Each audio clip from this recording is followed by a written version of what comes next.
Welcome to the Ordinary Marathoner podcast.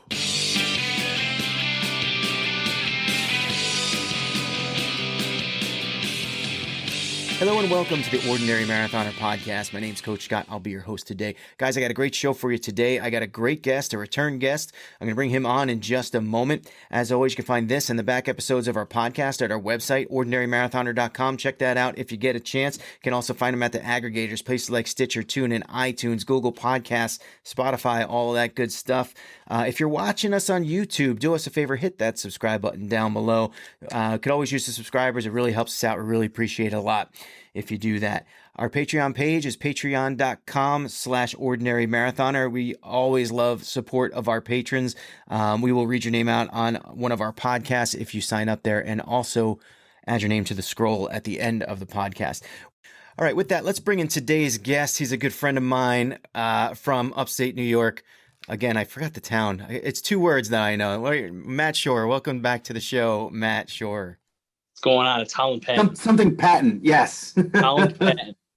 Holland Patton, that's it. I knew it was something. I should have asked you right before we started, but I didn't. Actually, it's just a town near me. It's not even, we don't even live in the town. We live out in the sticks.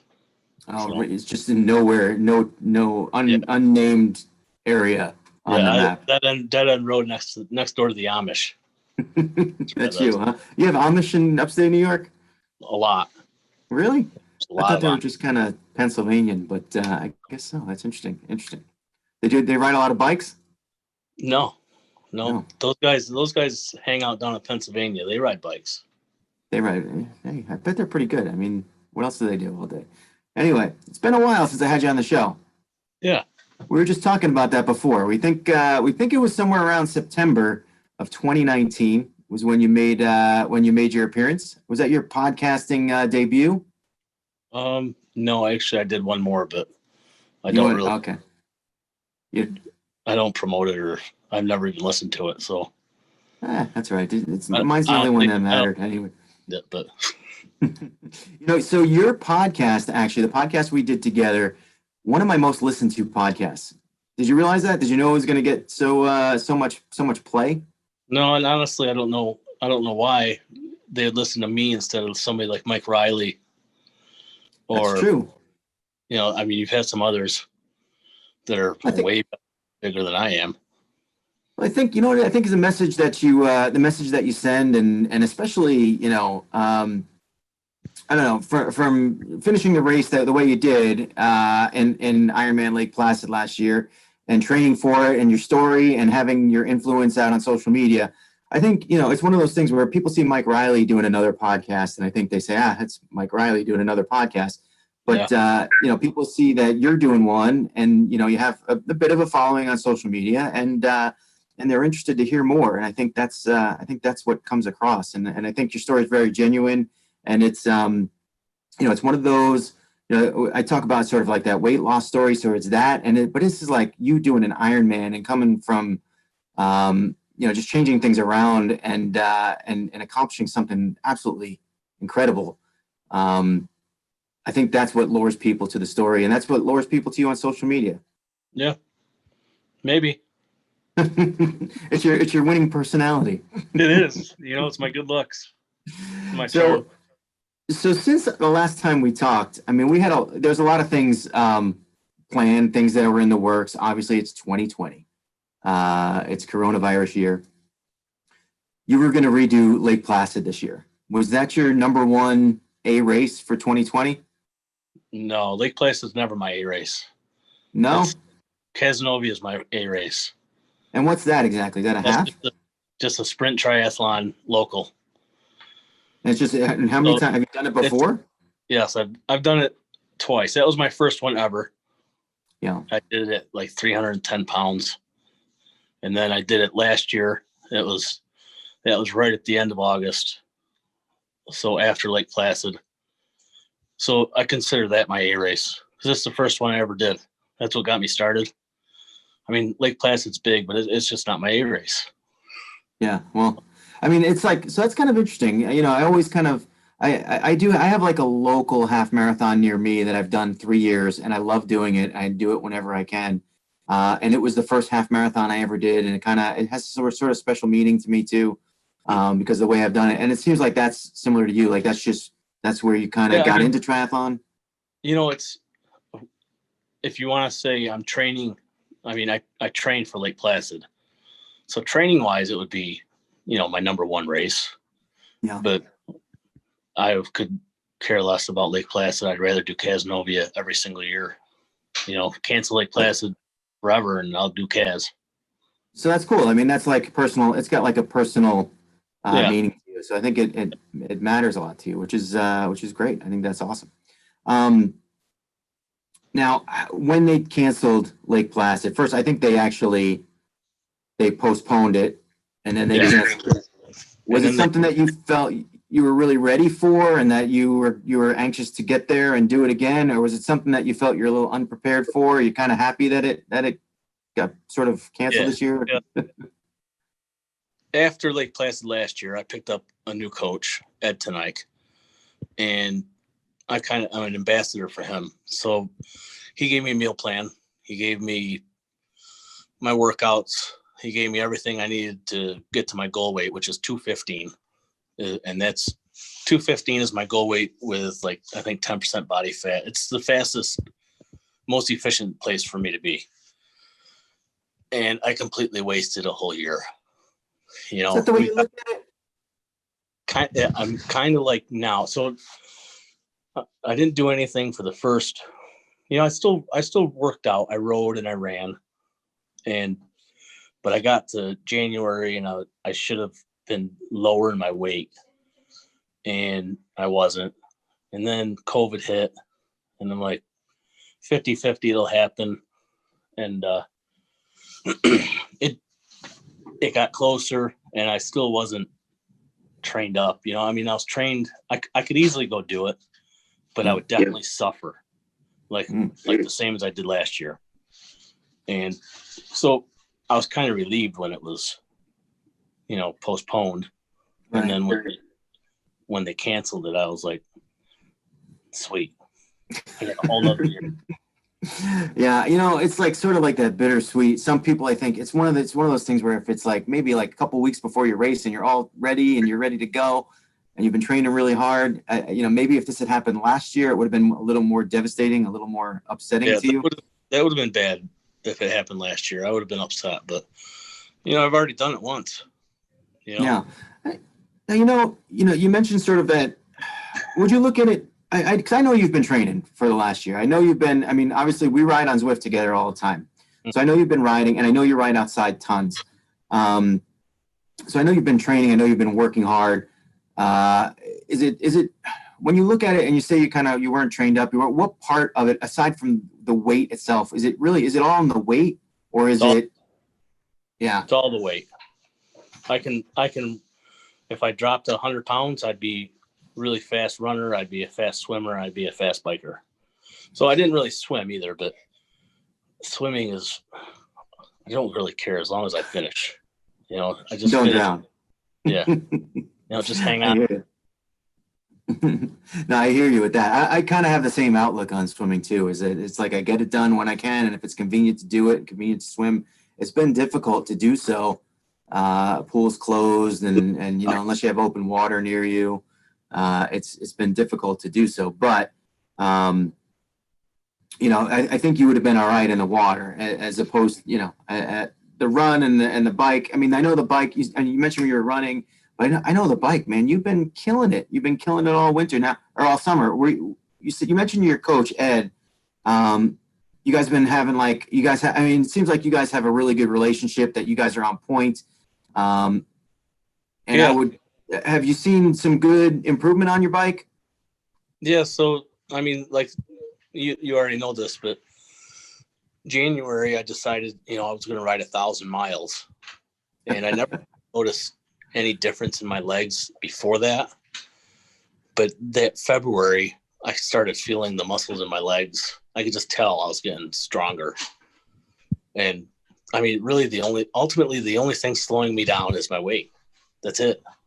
Yeah. I just lose weight.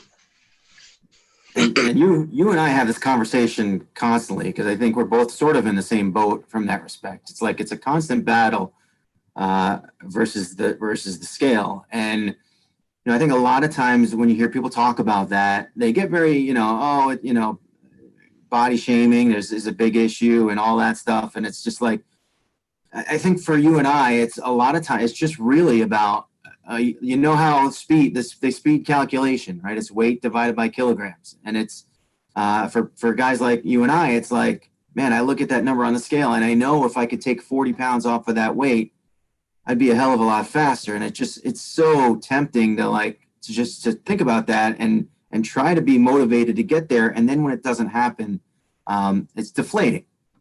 And and I think you and I we share in that struggle a little bit. And it's part of it's bad eating, and then the other half just trying to find the solution to how to fix it, right? We have a solution. We just gotta execute that solution. Right. And so you've been looking at a couple of different ways, and I know so you've been trying your hand at the intermittent fasting here and there. Is this something that you how long you been doing it, and how long has it been like an on and off, and what's your success kind of? I always fast, but I don't always eat the right food. So I don't know if it cancels each other out. I think, fasting in general, I think it's a huge help. Like I can usually fast for 18 hours with no problem. But then the whole binge eating thing comes on. So, I can avoid snacks and candy and sugar. But then, when you're someone like me who's addicted to this stuff, you got to come home and make the right choices. And I don't do that all the time. So I come home and I break my fast with the right food. Then I'm still hungry. I should probably walk away, but I ended up eating more of the other food. And not necessarily sugar, just more food, until I feel full. And then that's it. I'm done, and I work out and feel guilty. So you've been abiding by that 16-hour fast almost daily for, say, like 2 months now? Yeah, sometimes I like the weekends is kind of rough. But yeah, for the most part, once you do it, it's just easier. And like when I get up in the morning and like after 2 or 3 hours, my mind is clear. It's just a weird feeling. I can't really explain it. Yeah. But everything seems to fall into place. I just feel good. And really, you can tell the inflammation is unbelievable when it goes down. Right. I get on my bike after I eat a package of Oreos, and I'm going to be bloated. I'm going to feel like crap, and I won't be able to, so you kind of know this, but for those who don't have a belly, when you ride your bike and you're down in your aero bars or down in your drops, your belly gets in the way and pushes your knees out. And when you push your knees out, that makes you prone to injury. So, after I get done eating a whole thing of Oreos, I'm bloated, and because you have milk with it. So I'm all bloated. You get on the bike and you got to pretty much sit up. So after I'm, like if I get up in the morning and work out fasted, the inflammation's down. I'm less bloated. I still have a belly, but I can hold that belly in so I can get aero and keep my knees inside. And, you got to work on it. You got to concentrate on it, but ultimately you can put down more power. You feel better and you have more energy. Certainly. Yeah. And also, you're working, you want to work, you're assuming that eventually you're going to get to that weight that you want to be in, and that you'll be sort of, when you race too, you're also going to be, you're not going to be, you're not going to eat that Oreo, right before the race, the morning of the race. So you want to be in that race position. If you have those knees out, and I certainly know that exactly what you're talking about, because I have some of the same problems, the same habits. When your knees go out, like you're not even really working the same muscle group, at least precisely as you are when your knees are in. You're kind of, so it's almost like you're not getting 100% out of training. So I certainly understand. I had experience last week where I went to go running, and I had some lunch before, and I think, what did I have? I might have had like a bowl of cereal, like at like 10 o'clock in the morning. And I went to go run at 1, and it just, obviously my knees weren't, running when the knees aren't a problem, but just sort of like that bloated blah feeling of, I just ate all this food and now I'm going to go work out. So, I know, especially we do these rides in the morning sometimes, especially on the weekends with you. You did 100 miles fasted. Yeah. So it seems like it's not, it's like that, because one of the sort of the contentions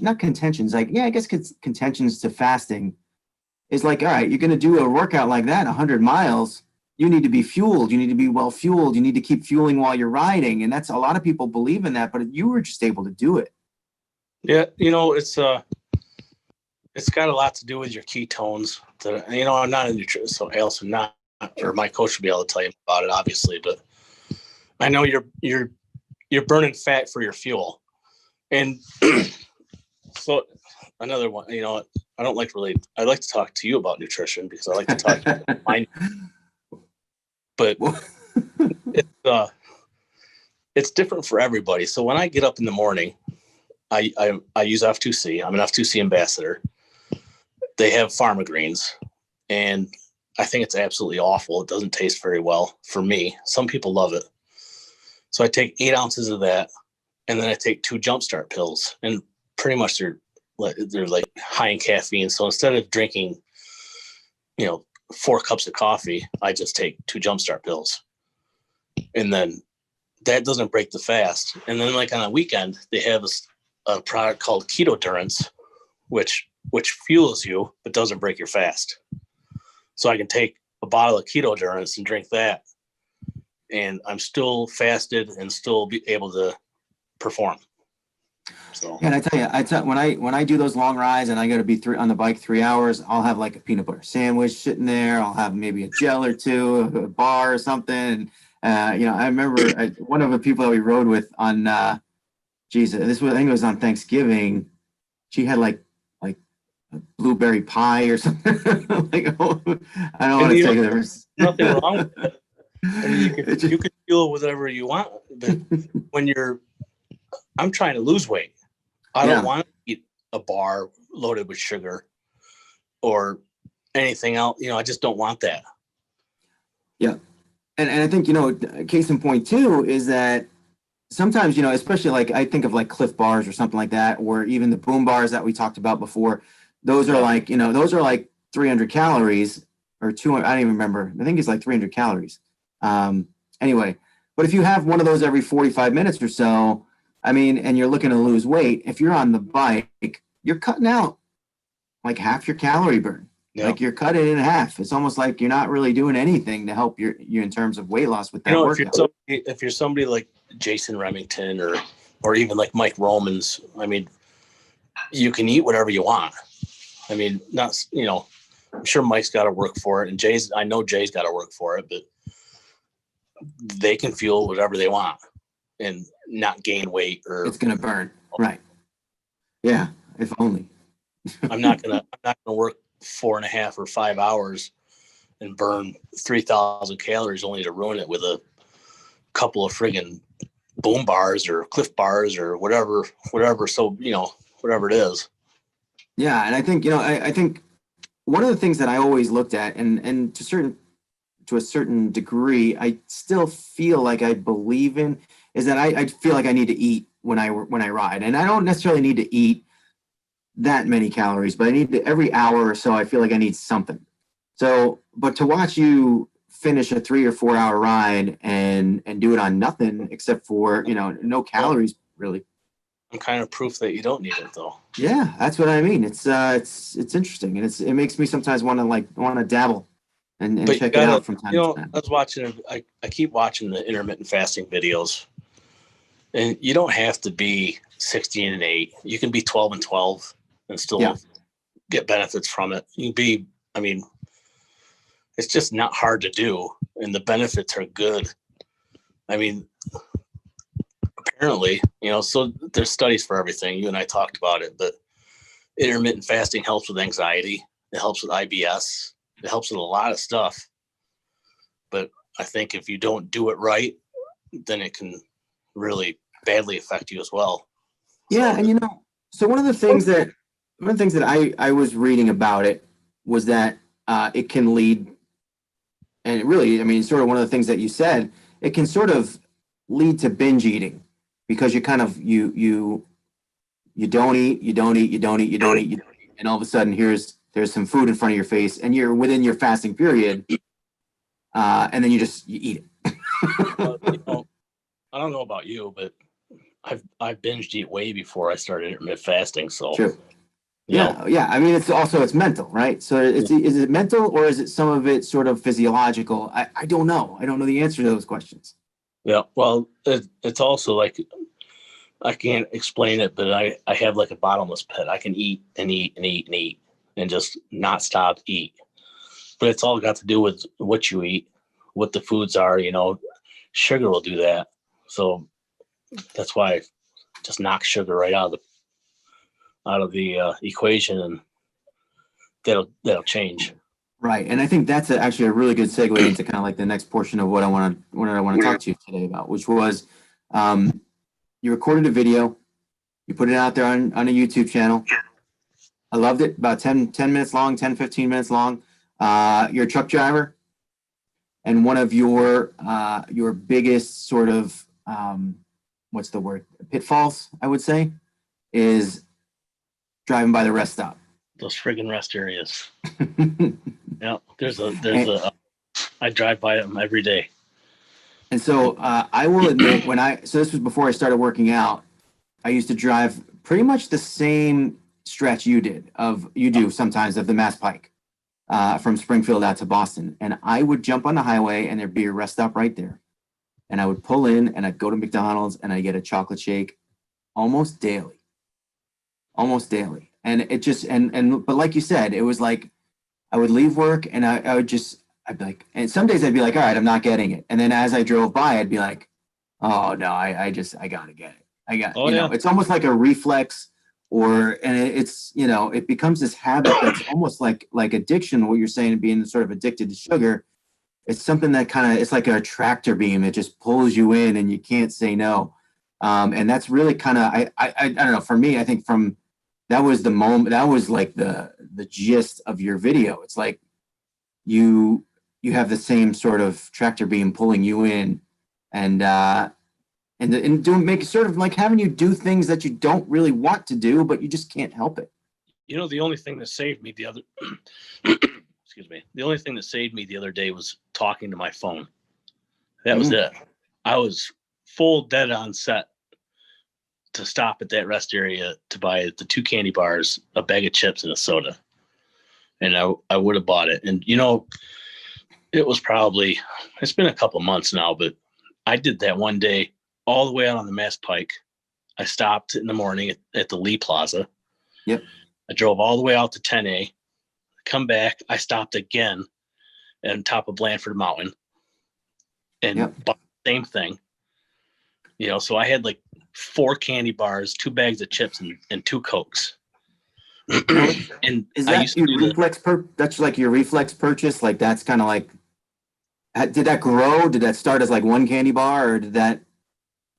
Yeah, I started buying Cliff Bars at the Loves off of B3, and then I'm like, yeah, I'll just buy, because I used to go in and buy Cliff Bars, 2 Monster Energy drinks. Yeah. And, I stopped drinking those, and then I just whatever looks good. It doesn't even matter.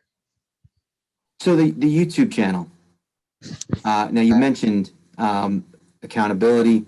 You mentioned that was the reason. The fact that you were talking into your phone was the reason that you didn't pull over and get that stuff. Now that was a couple days ago. You were out there this morning. Yeah. Did you get it? Did you stop today? Were you able to able to go by today? Did you record a video? No, I did record a video. I made myself laugh because I know that you did. You just nobody's gonna see that video. I got it. I'll put it out there. Yeah. No, I wouldn't do that to We'll you. both lose a lot of followers.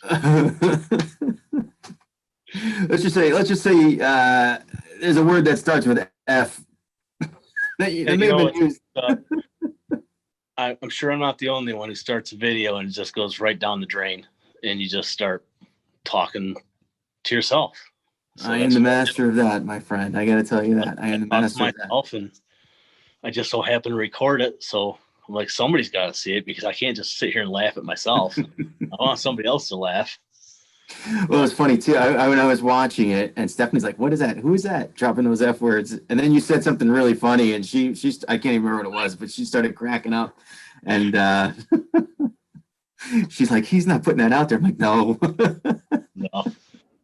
No, I don't know how often I'll do it, but even if, I mean, just talking about it stopped me from pulling in there. So, and I wasn't even planning on doing it, but then I was at my stop down in New Jersey for a couple hours, and I threw it on that iMovie, I think, the iMovie app, and it was so simple and easy that I'm like, heck with it, I'll just post it.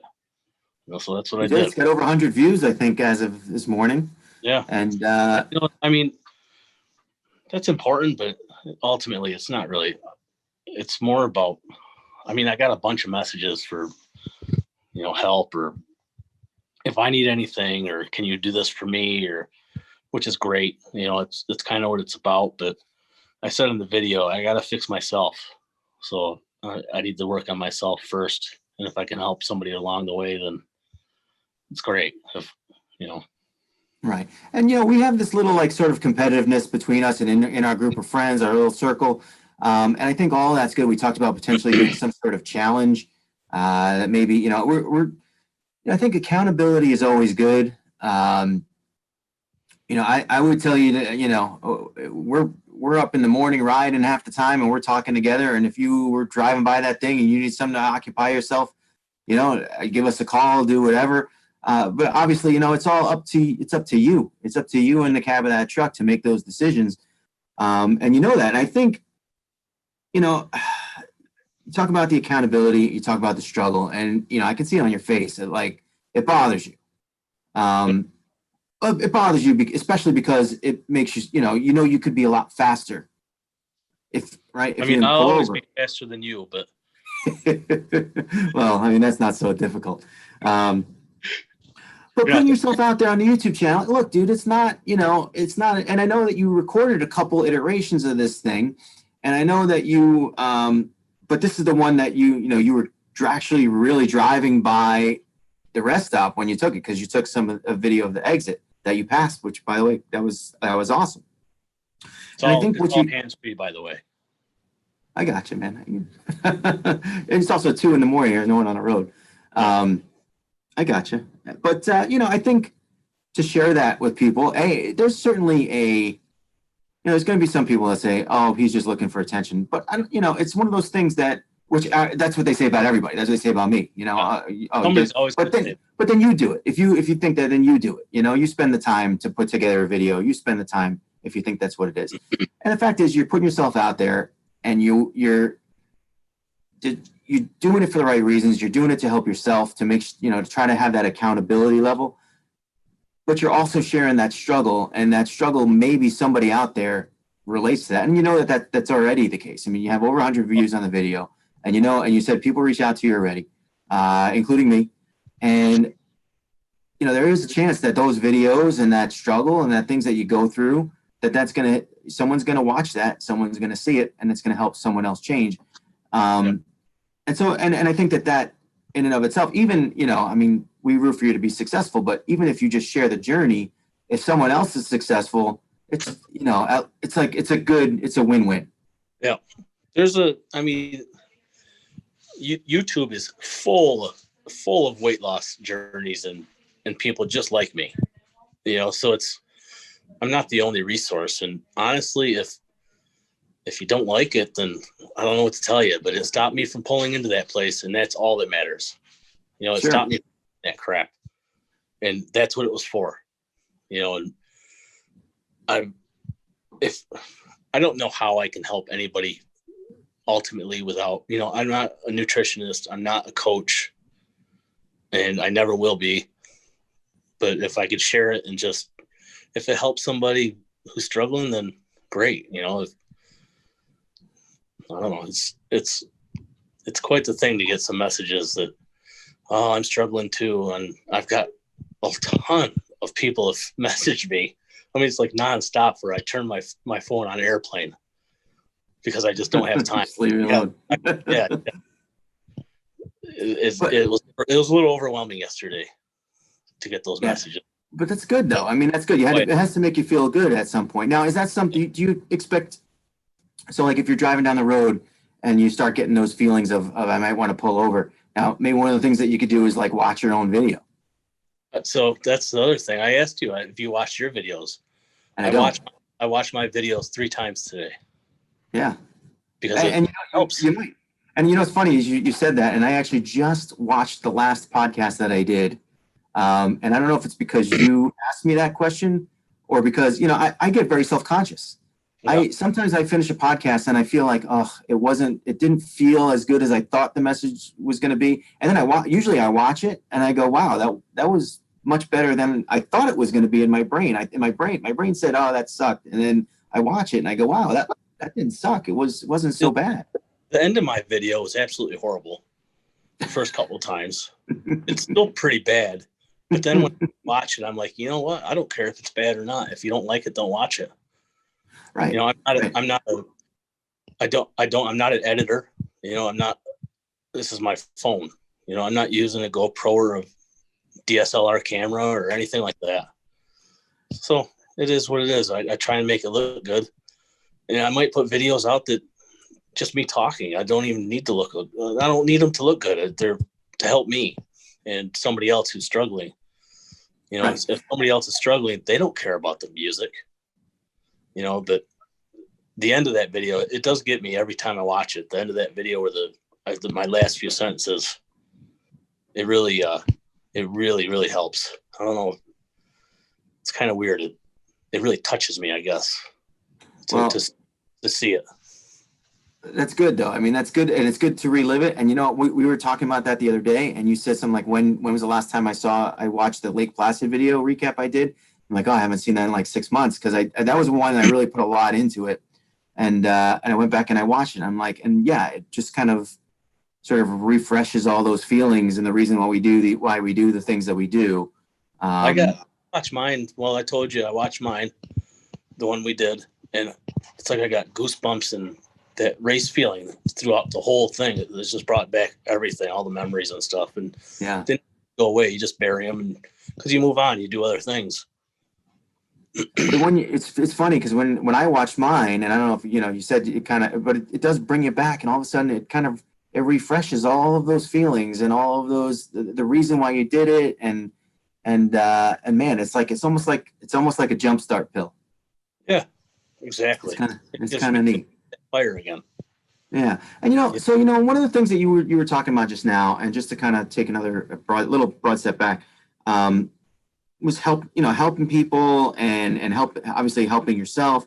But one of the things I've noticed about you over the last, say, 6 months or longer, I guess ever since we started riding in January, is that I'm like the kind of person that a lot of times I will just accept being by myself, training by myself, putting the nose to the grind and just, getting stuff done without any sort of external factors. You seem to like to get other people involved. You like to, to grow meetup rides and, you're growing your Facebook page and get you're getting your messages out there now on the YouTube channel. I almost did it as this could be a productive thing to do, so why don't I do it along with while I train on the side. You seem to kind of try to get everybody in and get everyone involved. Anyone, obviously you're not forcing people other than when you forced me to do intermittent fasting. But it seems like it's a very social thing for you. Is that an accurate depiction? Yeah, so I mean, I hate running and I hate swimming. But bicycles, I love to ride bikes. And I like riding alone. I like riding with a group. I like riding on Zwift. So for me to see somebody on a bike, it's like rewarding. I pass anybody riding a bike, and I gotta look, and I gotta see what they're riding, and I gotta see if they're old or if they're fat like me, or if they're young, or and I just like to see people on bikes, and if I can encourage them to get on bikes, then I try and do that, and that's why I like doing my Wednesday night rides. So that's the one at the store. Yeah. Yeah. And now is that still going, or are you kind of done for the winter? Yeah, we're done for the winter. We did our last ride, was that Cranksgiving ride. Yeah. We had a pretty good turnout. Got a bunch of food donated for the local pantry and stuff. So, but yeah, I was pretty surprised because I started that ride when COVID all started, when I actually thought that it was just a bunch of crap and whatever, but we won't get into that. And so I started the ride, and I was like, I didn't think anybody'd show up.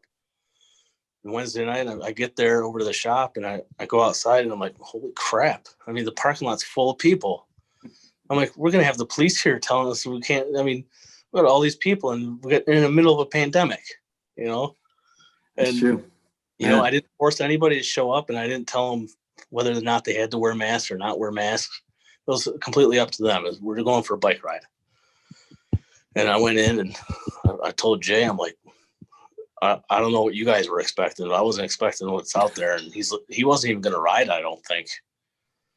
And I'm like, there's like 50 people out there. I'm like, so my first Wednesday night ride, we got 50 people. And ever since then, we did them all summer. I mean, always. Yeah. You took a lot of pictures. I remember you took a lot of pictures, and it was always big. And then, but I encourage people, because there's A riders, obviously, like Jay and his girlfriend and some other guys that they're all A riders. And there's like absolutely people that couldn't ride a bike hardly at all. But I encourage them to just show up. I mean, somebody will always ride with you. I wanted to make it a point where you would never get dropped. And it kind of evolved a little bit to, a race. Obviously, like all rides end up into a race at some point. And I mean, I can't tell you the number of times I was just by myself in the middle, just riding by myself, a big group ride. And here I find myself all alone because there's guys up front that I'm not going to hang with, and the guys in the back that I left back there because I was up with the guys in the front.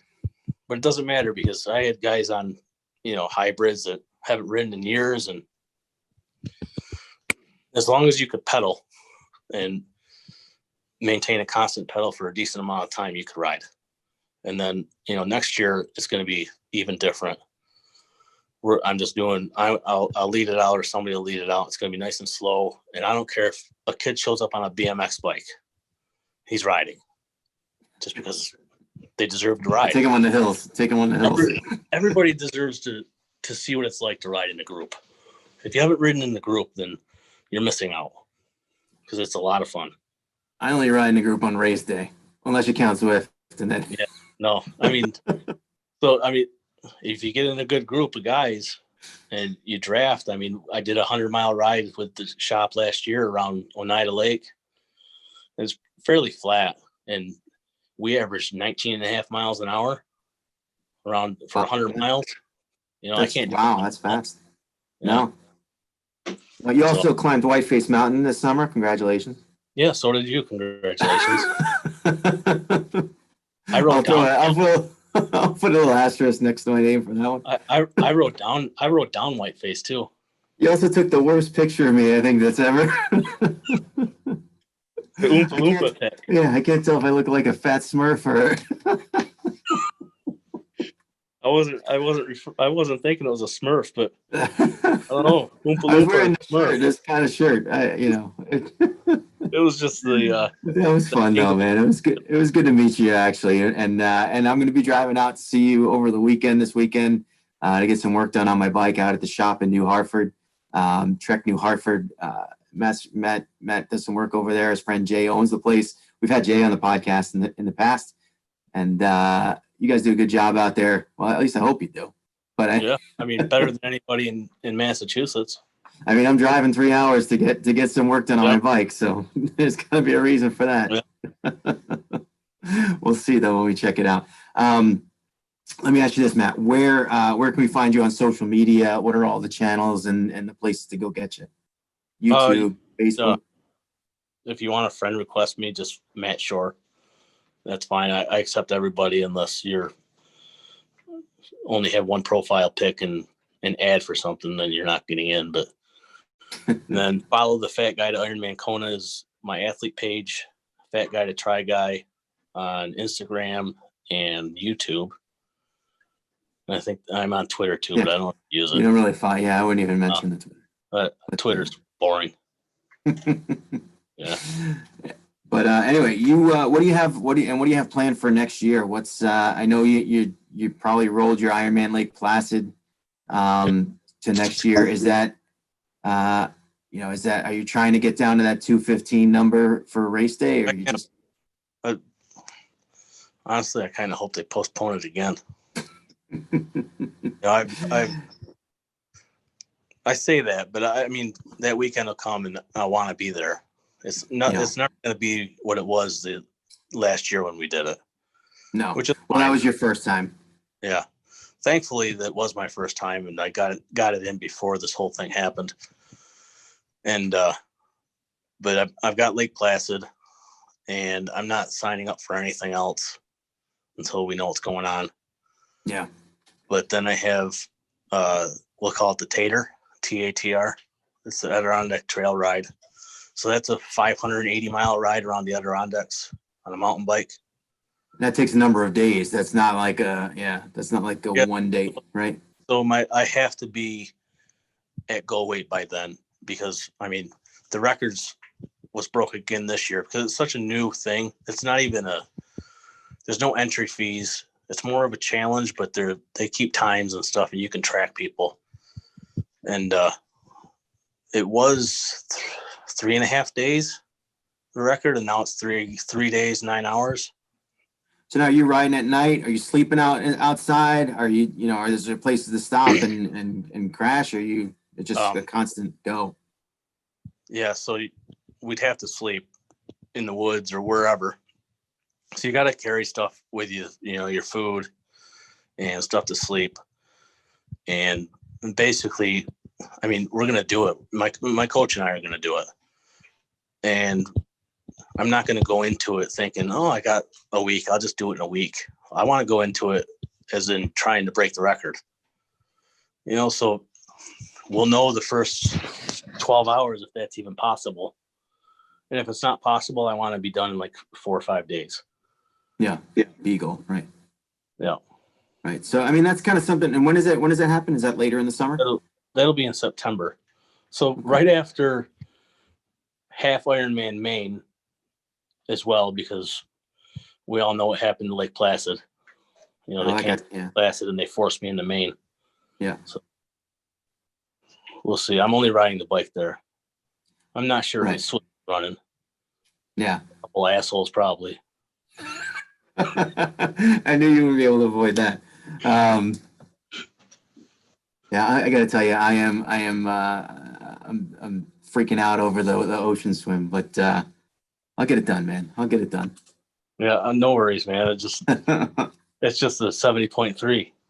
I know. Easy. It's like I could do the backstroke. Yeah.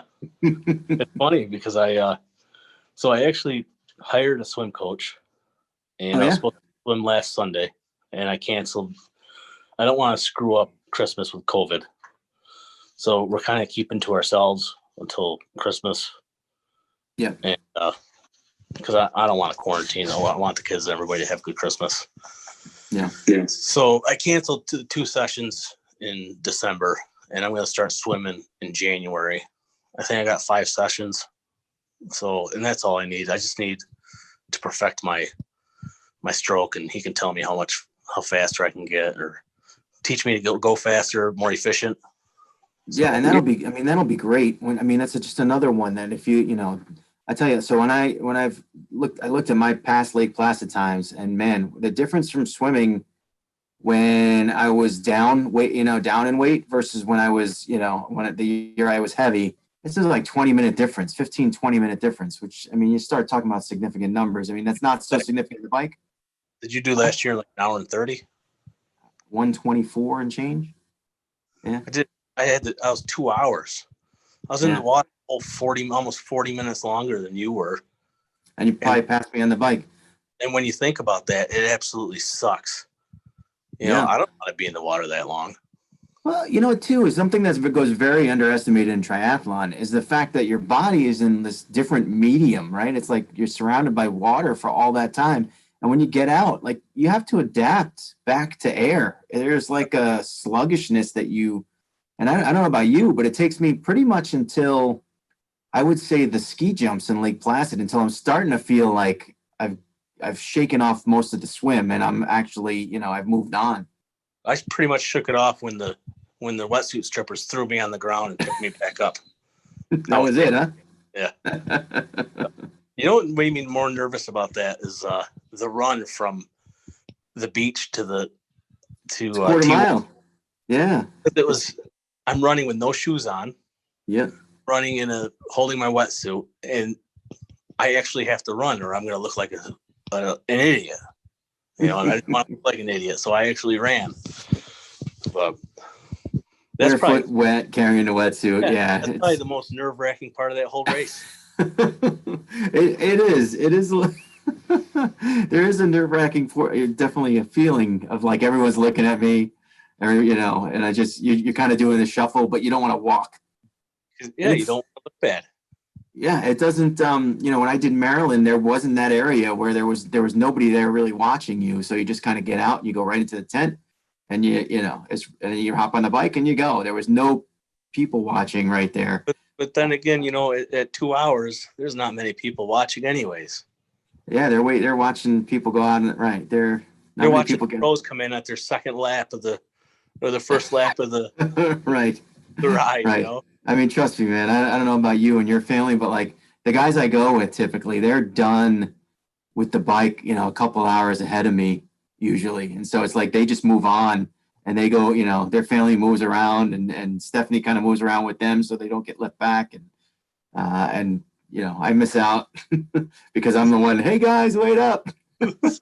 Yeah. Come on, guys, wait up. But it's all good, man. It's a good environment there for race day, and I love it. Even the DNF I had out there, I don't regret, and the experience was amazing. So hopefully we'll get that back. I know there's a little bit of regret though. There is. You can't not have it.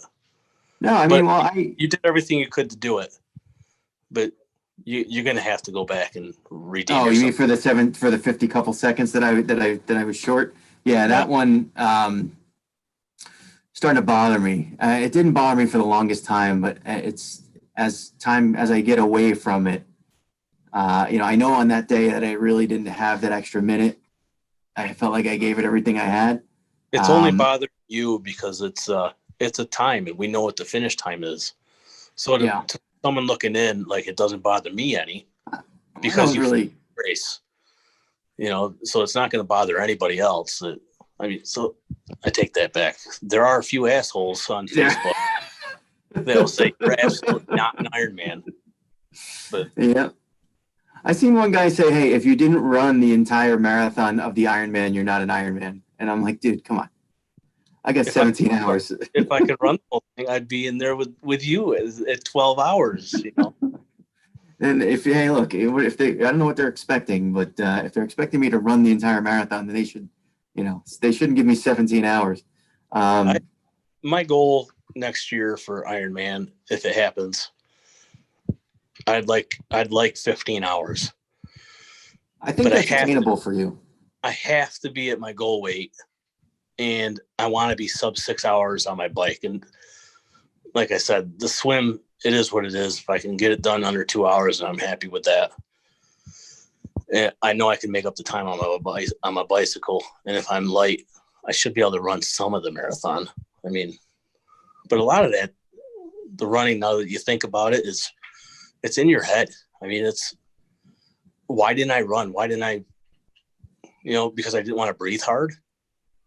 You know, did I not Because want you're to? totally exhausted, man. It's a long day out there. Yeah. It's, you know what? It's one of those things. It's easier to say when you're not there doing it, and then when you're there doing it, yeah. I mean, I say the same thing. Like, why didn't I run a little bit more? But I know, you know, I didn't have much more to give out there. I mean, I think that maybe if I would have just thrown in some more run intervals somewhere, as opposed to just trying to, you know, I don't know. But I wasn't ready for that race, and I wasn't going to be ready for the race this year either.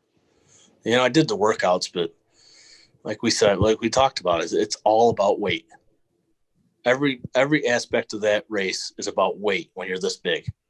yeah, It's when you get down to, you know, some friends of mine, they're down at their race weight or normal weight. And then you start worrying about doing your intervals and going faster. But I'm concentrating on, I mean, so it's funny because I talked to my coach yesterday about it. I started a 4-week FTP program, the one you guys did, I think, on Zwift. uh-huh. I'm like, I asked him, like, do I really want to get stronger? And it's kind of a stupid question because for me to get stronger, all I got to do is lose weight, you know? But he's like, well, yeah, your FTP can increase. I'm like, I don't really want my FTP increasing right now. I don't want the workouts to become impossible, but I do want to get better with it. But I need to lose weight to get better. And I think if you get to 2:15, I think you're going to surprise yourself. I think you're going to go right through that 15-hour mark. I think, you know, your bike alone, you know, your bike alone will improve by like the 70.3 last year, I was like 17 and a half miles an hour average one lap.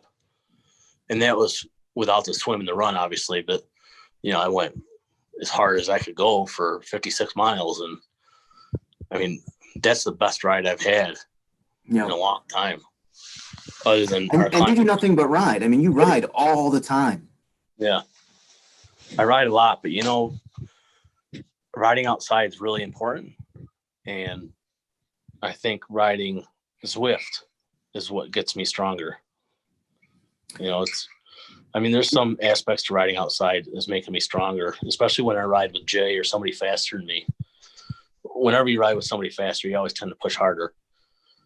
But I think Zwift is, if you're not on Zwift or an indoor trainer, you need to be on one because you're selling yourself short if you're not training inside. Yeah, it's you know, they both complement each other to a certain degree because I'm the other way. I know that I need to be outside more. I've been training indoors most of the time. I think I only did like really 2 rides outside, what I would call actually real training rides outside this year. And one was with you up Whiteface. And you fell over. Where I fell over and then I couldn't get down the hill. Yeah. It just, look, man, that's what happens. So, you know, case in point, you need both though. You need, but you know, I will back up what you say about the indoor training. And I know multiple people who, you know, kind of spent the summer outdoors more than indoors and not doing anything indoors. You were one of them, and then you came back inside. You jumped on Zwift, and you tested your FTP, and it went down. So even though you've been riding, you have more acclimation to that outdoor riding, and you are, you know, in effect, improving in certain ways. But there was a certain, right? I mean, it's like almost like you don't get that that constant pedaling and that workout where you don't ever have a break from the pedals. It's a little different being indoors and out. I mean, you can do it outdoors if you do a specific workout and you have power and heart rate. You can definitely work out outdoors, but Zwift will keep it constant. I mean, it's constant. You know, you don't have to worry in the about winter, right? Downhill but yeah, you're right. I mean, I didn't test my FTP in January. My FTP went up to 307 because of a race. Yeah. And then I tested it the last time. I think I tested it one other time. I don't remember what it was, but I tested it with you guys, and it was down to like a 257. Right. And then just, you know, the last video I put up the FTP test, I was like 284, and then I raced that Saturday with you guys, and it was still a 280 something. So I think it's right around 285. And I think that's probably what it was back in January, but I just felt really good. And it was a race day, you know, so it's, something going on in my mind. I've said this before, and Jay's the one who originally told me this, but when you think you're going 100%, you're not going anywhere near 100%. You know, it may feel like it. And it's funny because when I watch you, I get pissed off because you're saying you need to quit or I'm almost done. But if you're talking or saying anything other than grunting or yelling, then you have more to give.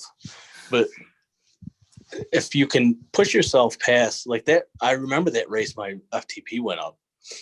And I remember feeling, I took off really hard and I felt blown up, and I was able to just recover a little bit to keep my power up above 300. And I was able to stay there the rest of the race. And it's just because I pushed past that level of thinking, I can't breathe. I'm going to fall over. I'm going to pass out. And it never happened. I mean, so you really have to be in a good mindset when you do an FTP test, and your nutrition has to be on point. I mean, I don't think I'd even attempt another FTP test if I wasn't completely fasted and my nutrition was perfect. I mean, it's amazing how much better you feel when everything's spot on. Clicking. Yeah. I mean, I'm with you with the race thing too. That's like that Navy SEALs thing, right? It's like, I think it's the Navy SEALs where it's like, when you think you're done, it's like a 40% rule that you're really only at 40%. You can still go. Mm-hmm. Or maybe you can go another 40% after you feel like you're done. So there is something to that. And I've definitely experienced that in race 2 or in a race 2 on Zwift, where it's like, you feel like, oh, I made a stupid mistake. I went out too hard. But then you kind of settle down a little bit and you're in that zone where, maybe you're not recovering, but you're not making yourself any worse than that current state. Like even like in a run test, I mean, you can run for a mile. Are you going to slow down, or are you going to run your hardest? And if your hardest means that you're down from a 9-minute mile to a 12-minute mile, but you're still trying hard and your heart rate's still where it's at. I mean, ultimately you want to be at your max heart rate for these things. And I mean, that's your true FTP, I guess, but I don't know. There's so many different variables that it's almost, I mean, it could change from week to week. We could test every week. As Zwift says, we could test every week. They do. They say do it every week. But I think that's a little silly. But I think they said at most you could test every week or something. I don't remember. Yeah. They said that right when after you got done telling me you're going to do a run test and another FTP test. And the thing I think the ramp test, I think, because I've done a ramp test and then come back like a day or two later and done another ramp test and beaten the initial ramp test. But I think that the ramp test, and one of the reasons I like it is it runs into the ground, but it takes 5 minutes to run. There's really it is a ramp that gets you from 0 to max in 10 minutes, right? But so it's still have fatigue in your legs. Oh yeah, of course, but it's not as bad as like that 20-minute test where you go all out. Yeah, no, that's the one I was doing. Yeah, right, and I was doing that one too. And that one, I tell you, that's the one where, geez, you go out hard on that one, and then it's like you're 8 minutes in, and you're like, it's almost like it's defeating. It's defeating because it's like, oh, I can't hold on, I can't, and then you wind up, then you have to recover, so you slow down, and then you're like, and you watch that, they show you your average, and it just sort of creeps down, and you drive you nuts. Anyway. We've been at this for a while. Let's wrap things up. I know. I was gonna wrap it up back when I talked about the. I know you were. I wasn't ready to be done yet. That was like 35, 40 minutes. But yeah, definitely check out Matt's YouTube stuff and his Facebook as well. Follow the Fat Guy to Kona, Ironman Kona. Look, I'll be rooting for you. I'll be training right alongside you for most of the way, I'm sure. And I wish you the best of luck, man. Thanks, man. You too. You've been a good friend of me the last year or so. It's been amazing the people that you meet in this whole thing, isn't it? Yeah, and we kind of have these like little tit for tat arguments back and forth, but they're all productive in the end. Sometimes I punch you right in the face. Yes. I'm glad we're far away. Yeah. I would never do it, but it's When you're two, you know what? We'll fight when you're 215. How about that? All right, man. Listen, have a good day. I'm sure I'll be talking to you later this week, and I'll be seeing you on Saturday. We're gonna try to bring the video equipment down too, and get some footage down at the bike store, and see what we can put together. All right. Yeah, we'll go over how to clean chains and. Yes, that's pretty cool. Actually, that would be a great video. That'd be a great video. All right, Matt Schorer, everyone. Follow the Fat Guy to Ironman Kona, and his YouTube channel, which is Fat Guy to Try Guy. Yeah, Team UHP is after that. There you go. All right, awesome. That was a great podcast. Loved having you on. And remember, every day is an ordinary day unless you make it extraordinary. So get after it.